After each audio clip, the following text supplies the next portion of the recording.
우리는 인류 역사상 그 어느 때보다도 소통이 활발한 시대를 살아가고 있습니다. 스마트폰 하나만 있으면 지구 반대편에 있는 사람과 실시간으로 대화하고 수많은 정보를 주고받고 교환할 수 있습니다. 그러나 아이러니하게도 소통의 도구는 넘쳐나지만 진정으로 마음이 연결되는 소통은 점점 사라지고 있다는 것이 오늘날 현실입니다.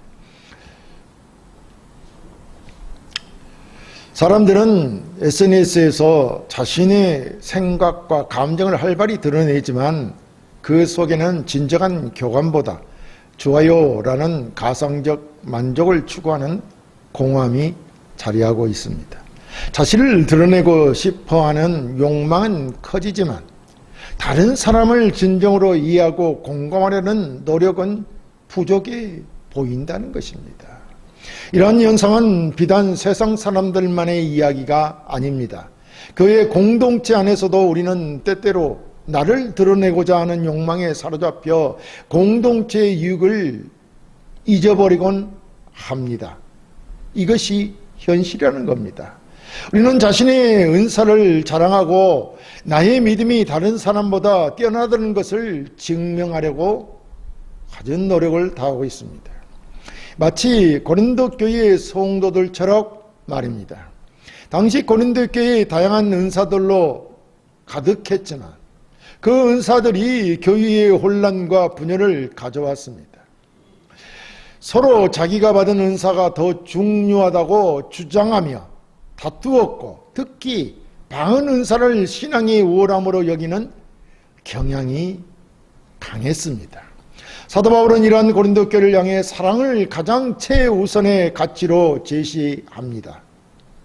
그리고 오늘 우리가 함께 읽은 본문 이 고린도전서 14장은 그 사랑의 정신을 바탕으로 교회의 덕을 세우는 은사가 얼마나 중요한지를 강조하고 있습니다. 바울은 하루에 보이는 은사보다 모두에게 유익을 주는 은사를 사모하라고 권면합니다. 이 말씀은 21세기를 살아가는 우리에게도 동일한 질문이 아닐 수 없습니다. 우리가 받은 은사는 과연 누구를 위한 것인가? 또 우리의 말과 행동은 과연 무엇을 세우고 있는가?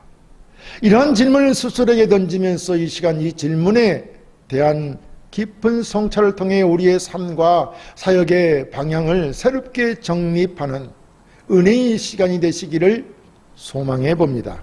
첫째, 우리는 사랑으로 덕을 세우는 은사를 사모해야 합니다. 본문 1절에 사랑을 추구하며 신뢰한 것들을 사모하되 특별히 예언을 하려고 하라라고 했습니다. 사도 바울은 앞서 고린도전서 13장에서 사랑이 모든 것의 기초가 됨을 역설했습니다. 그런 후에 이제 그 사랑의 토대에 의해서 신령한 은사를 사모하라고 권면합니다. 여기서 신령한 것, 이 신령한 것이란 성령의 은사들을 총칭하는 말입니다. 그렇다면 이는 성령께서 주시는 모든 은사를 사모하라는 말이 아니겠습니까? 그런데 바울은 그 중에서도 특별히 예언의 은사를 사모하라고 강조합니다. 바울은 왜 예언의 은사를 특별히 사모하라고 말하고 있을까요?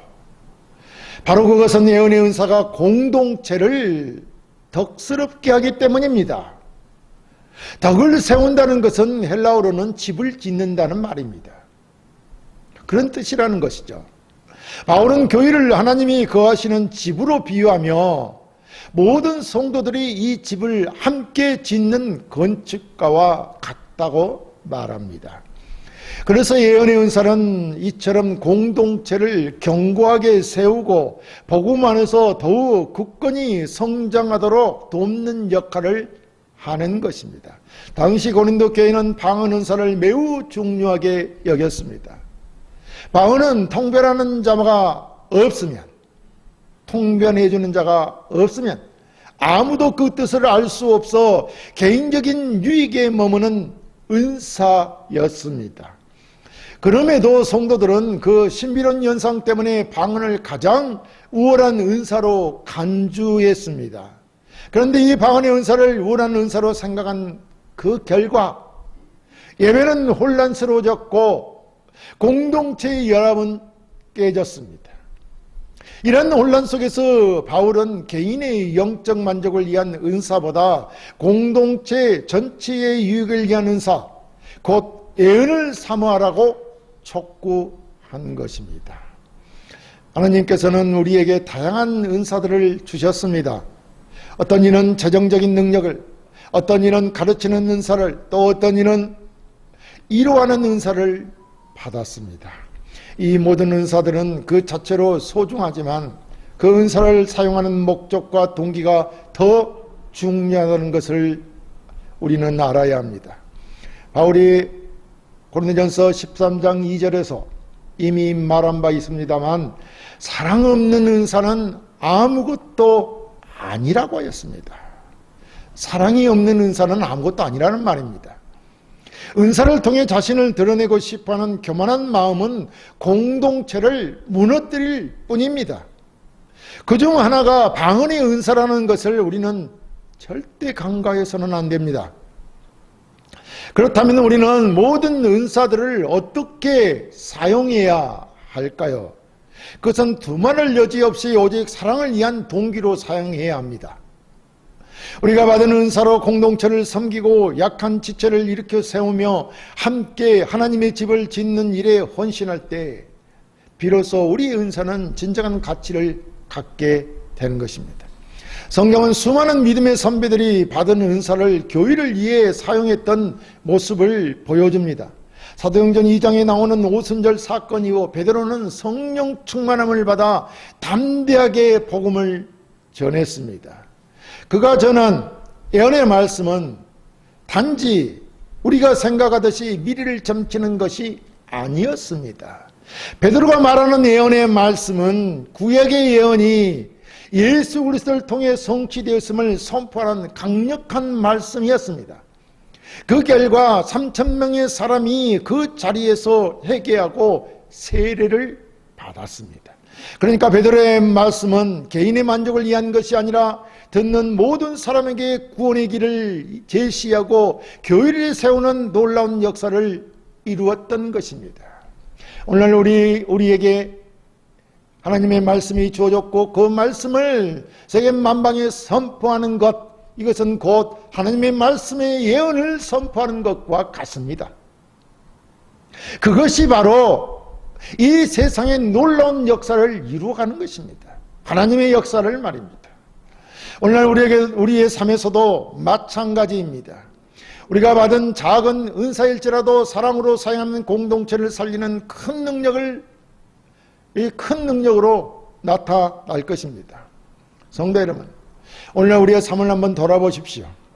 혹시라도 남보다 더 뛰어난 은사를 갖기 위해 나는 기도하고 있지는 않는지, 다른 성도보다 더 뛰어난 은사를 갖기 위해 기도하고 있지는 않는지, 또 내가 가진 것을 자랑하기 위해 노력하고 있지는 않는지 돌아봐야 한다는 것입니다. 내가 가진 은사가 다른 사람에게 어떤 유익을 주는지 고민하기보다 나의 만족을 위해 사용하고 있다면 그것이 바로 문제가 아니겠습니까? 우리가 바른 신앙을 갖고 있다면 응당 우리는 고린도전서 13장이 말하는 사랑을 가장 우선순위에 두고 그 사랑을 바탕으로 공동체를 세우는 은사를 사모해야 할 것입니다. 우리의 작은 섬김과 말 한마디가 교회를 더욱 든든하게 세우는 벽돌이 되고 사랑이 넘치는 공동체를 만들어가는 기적의 통로가 되기를 간절히 소원해 봅니다. 둘째, 덕을 세우는 것은 교회와 성도를 살리는 길입니다. 본문 3절에 그러나 예언하는 자는 사람에게 말하여 덕을 세우며 권면하며 이루한 것이요 라고 하였습니다. 이 말씀은 예언의 목적을 분명히 제시하는 것으로 바울이 예언의 본질이 무엇인지를 명확하게 설명했다고 할 것입니다. 여기서 덕을 세우는 것은 앞서 설명한 것처럼 교회를 건축하는 일입니다. 그리고 권면은 신앙에서 넘어지려는 자를 일으켜 세우고 믿음으로 나아가도록 격려하는 행위이며, 또 이론은 신앙하는 데 있어 당하는 고난과 어려움 가운데 있는 자들에게 소망을 주는 행위라고 할 것입니다. 이 세 가지는 모두 공동체의 영적 건강을 위한 필수 요소들입니다. 그러나 4절에서 바울은 방언을 말하는 자는 자기의 덕을 세우고 예언하는 자는 교회의 덕을 세우나니 라고 말하면서 자기의 덕과 교회의 덕을 세우는 것에 대한 비교하며 대조하고 있습니다. 고린도 교회 성도들은 개인의 영적 만족을 위해 방언을 사용했습니다. 개인의 영적 만족을 위해 방언을 사용했다는 것입니다. 그들에게 방언은 하나님과의 은밀한 소통이며 자신만 이해할 수 있는 특별한 경험이었습니다. 이러한 개인적 은사는 그 자체로 신앙에 유익할 수 있지만 공동체 안에서 무분별하게 사용될 때 다른 사람에게는 무익한 아무런 유익을 주지 못하는 것이라는 말입니다.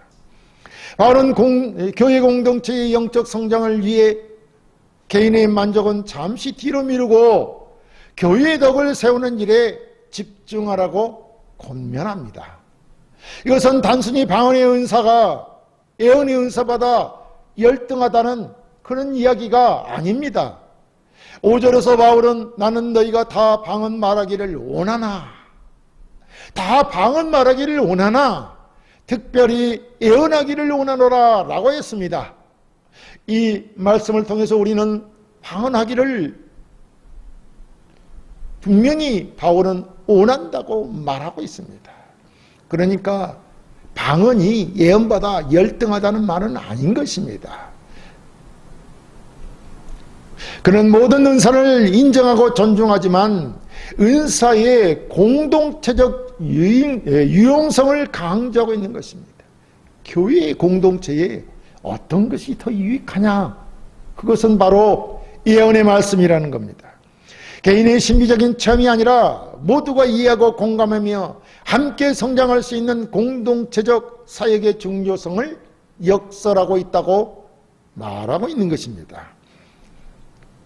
그러니까 교회의 덕을 세우는 일이야말로 모든 성도들이 힘써야 할 가장 중요한 사명이라는 것입니다. 구약 성경을 보면 이스라엘 백성이 바벨론 포로로 잡혀갔을 때 예레미야 선지자의 예침은 예언의 진정한 의미를 보여주고 있습니다. 그가 예친 것이 무엇입니까? 하나님의 대변자로서 하나님의 말씀을, 예언의 말씀을 예쳤던 것입니다. 백성들이 절망과 혼란 속에 있을 때 예레미야는 단순히 미래에 대한 희망적인 메시지만 전한 것이 아니라 그들이 왜 이런 고난을 겪게 되었는지 하나님의 뜻을 명확히 가르쳤습니다. 그의 예언은 백성을 위로하고 그의 잘못을 회개하도록 권면하며 다시 하나님께로 돌아오면 소망이 있음을 선포했던 것입니다. 예레미야의 예언은 당시의 어려운 상황 속에서 백성들에게 영적인 방향을 제시하고 그들의 믿음을 굳건하게 세우는 역할을 했습니다. 오늘 많은 목회자들이 이러고 있습니까? 진정으로 하나님의 자녀들이 하나님께로 돌아오게 하고 영적인 방향을 제시하고 그들의 믿음을 굳건히 세워가는 그런 역할을 하고 있느냐라는 것입니다. 이처럼 진정한 예언은 공동체를 향한 하나님의 마음을 대변하며 그들을 살리는 능력이 있습니다. 오늘날 우리는 어떤 은사를 추구하고 있습니까? 우리의 말 한마디, 행동 하나가 과연 다른 사람의 덕을 세우고 있는지 살펴보라는 것입니다.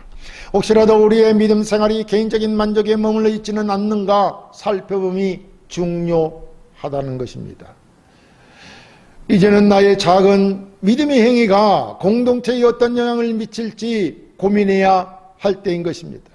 때로는 나의 만족을 잠시 내려놓고 공동체를 위한 희생을 감수해야 할 때도 있을 것입니다. 교회에서 봉사하는 것, 교회의 지체들을 위해 기도하는 것, 말씀을 나누고 격려하는 것, 이 모든 것이 바로 교회의 덕을 세우는 것입니다. 교회의 덕을 세우는 일이라 이 말입니다. 우리의 삶이 개인의 만족을 넘어 공동체를 살리는 통로가 될 때 우리는 비로소 하나님의 살아있는 집을 함께 짓는 영광에 참여하게 될 것입니다. 셋째, 하나님의 말씀의 가르침은 혼란이 아닌 질서를 가져옵니다. 본문 6절에 그런즉 형제들아 내가 너희에게 나아가서 방언으로 말하고 계시나 지식이나 예언이나 가르치는 것으로 말하지 아니하면 너희에게 무엇이 유익하리요? 라고 하였습니다. 사도 바울은 이 구절에서도 다시 한번 예언의 중요성을 강조합니다. 이 말씀은 방언 은사 자체가 무의미하다는 것이 아니라 방언이 다른 사람에게 아무런 유익을 주지 못하는 공허한 소리가 될 수 있음을 지적합니다. 바울은 방언과 함께 계시, 지식, 예언, 가르침을 언급하며 이 네 가지가 모두 공동체의 이해와 영적 성장을 위한 필수 요소임을 보여주고 있습니다. 여기서 계시는 하나님의 뜻이나 비밀이 나타나 드러나는 것을 의미합니다. 그리고 지식은 복음에 대한 올바른 이해를 말합니다. 또 예언은 하나님의 말씀을 전달하는 것이며 가르침은 진리를 체계적으로 설명하고 삶에 적용하도록 돕는 것입니다. 다시 말하면 계시는 하나님의 뜻이나 비밀을 나타내는 것이고 지식은 하나님의 말씀 즉 복음 진리에 대한 올바른 이해이고 예언은 하나님의 말씀을 전하고 선포하는 것이며 가르치면 진리를 체계적으로 설명하고 삶에 적용하도록 돕는 것입니다. 이 네 가지는 모두 공동체가 하나님의 뜻을 명확하게 이해하고 그 말씀 위에 굳건히 설 수 있도록 돕는 역할을 하는 것입니다. 당시 고린도 교회는 방언 통역 없이 방언이 남용되어 예배가 극심한 혼란에 빠졌습니다. 바울은 이런 혼란을 바로잡기 위해 이해되지 않는 말보다 모두가 이해할 수 있는 말씀이 훨씬 중요하다고 역설하였습니다. 교회의 혼란의 장소가 아니라 질서의 공동체입니다. 예언의 목적은 한 사람의 은사 자랑이 아니라 모든 성도가 함께 하나님의 말씀을 듣고 배우며 서로를 격려하는 것입니다. 이는 교회가 든든히 서고 성도들이 영적으로 성장하기 위한 가장 기본적인 질서입니다. 성경에는 질서와 혼란이 극명하게 대비되는 두 가지 예화가 있습니다. 그 첫째는 창세기 11장에 나오는 바벨탑 사건입니다. 바벨탑 사건은 하나님처럼 높아지고자 하는 인간의 교만한 마음으로 인해서 언어가 혼잡하게 되자 사람들은 서로의 말을 알아들을 수 없게 되었음을 알려줍니다. 그 결과 그들은 뿔뿔이 흩어졌고 바벨탑 건축은 중단되었습니다. 언어의 혼란은 공동체의 와해를 가져왔다는 것입니다. 두 번째로 신학의 사도행전 2장에 나오는 오순절 성령 강림 사건입니다. 오순절 성령 강림 사건은 전 세계에서 모인 수많은 사람이 각기 다른 언어를 사용했음에도 불구하고 성령께서 충만하게 임하시자 모두가 자기 방언, 그러니까 각자 자기가 알아들을 수 있는 말, 곧 방언으로 복음의 놀라운 역사를 들었습니다. 바벨탑에서 흩어졌던 인류는 오순절에 다시 모여 하나가 되는 경험을 하게 되었던 것입니다. 이렇게 성령의 역사는 혼란이 아닌 질서를 가져오고 분열이 아닌 연합을 만들어냅니다. 성령의 역사는 분열이 아니고 연합을 만들어낸다는 것입니다. 오늘날 교회에 분열하는 것은 성령의 역사가 아닙니다. 성도 여러분, 그렇다면 우리의 삶은 어떻습니까? 혹 혼란스럽지는 않습니까? 아니면 질서가 잡혀 있습니까? 우리가 사용하는 말은 과연 다른 사람을 혼란에 빠뜨리고 있지는 않는지 보아야 할 것입니다. 그러니까 우리가 전하는 메시지가 하나님의 뜻을 명확히 드러내고 있는지 살펴봐야 한다는 것입니다. 이제 모든 기독교 신앙인은 우리의 말과 행동을 통해 하나님이 주시는 질서를 회복해야 합니다. 우리의 가정, 직장, 그리고 교회 공동체에서 혼란이 아닌 질서를 가져와야 한다는 것입니다. 이를 위해 먼저 하나님의 말씀을 배우는 일에 우리는 힘써야 합니다. 하나님의 말씀을 듣고 깨달아 지혜와 지식을 얻고 그 깨달은 진리를 삶 속에서 실천하며 다른 사람들에게 명확하게 가르칠 수 있어야 할 것입니다. 우리의 모든 소통이 복음의 진리 위에 굳건히 있어서 혼란을 잠재우고 사랑의 질서를 세우는 통로가 되기를 바랍니다. 사랑하는 성도 여러분, 우리는 오늘 말씀을 통해 하나님께서 우리에게 주신 은사의 진정한 목적이 무엇인지 다시 한번 깨달았습니다. 하나님은 분명 우리에게 은사를 주셨습니다. 그러나 그 은사는 나의 만족을 위한 것이 아니라 다른 사람의 유익을 위한 것이야 함을 살펴보았습니다. 오늘 말씀을 통해 성령의 은사에 있어서는 화려하고 신비한 은사보다 공동체의 덕을 세우고 무너진 영혼을 위로하며 올바른 길로 권면하는 은사를 사모해야 한다는 것을 알게 되었습니다. 오늘 말씀으로 인하여 우리는 이제 우리의 삶을 향한 진정한 도전이 시작되었다는 것을 우리는 명심해야 합니다. 우리의 모든 말과 행동이 과연 사랑으로 덕을 세우고 있는지 진지하게 성찰할 때가 되었다는 말입니다. 나의 드러내고 싶은 욕망을 내려놓고 오직 주님께서 기뻐하시는 공동체의 이익을 위해 헌신해야 할 때라는 말입니다. 우리가 사용하는 말 한마디, 다른 사람을 향한 작은 섬김 하나가 바로 교회를 세우는 거룩한 행위가 될 것입니다. 오늘부터 우리의 삶이 이기적인 만족을 구하는 것이 아니라 사랑으로 서로의 덕을 세우는 아름다운 믿음의 공동체를 만들어가는 기적의 통로가 되기를 간절히 소망합니다. 우리의 삶을 통해 하나님의 사랑과 능력이 온전히 드러나고 세상에 우리를 통해 살아계신 하나님의 모습을 보게 되는 복된 삶을 살아가시기를 주의 이름으로 간절히 축원합니다.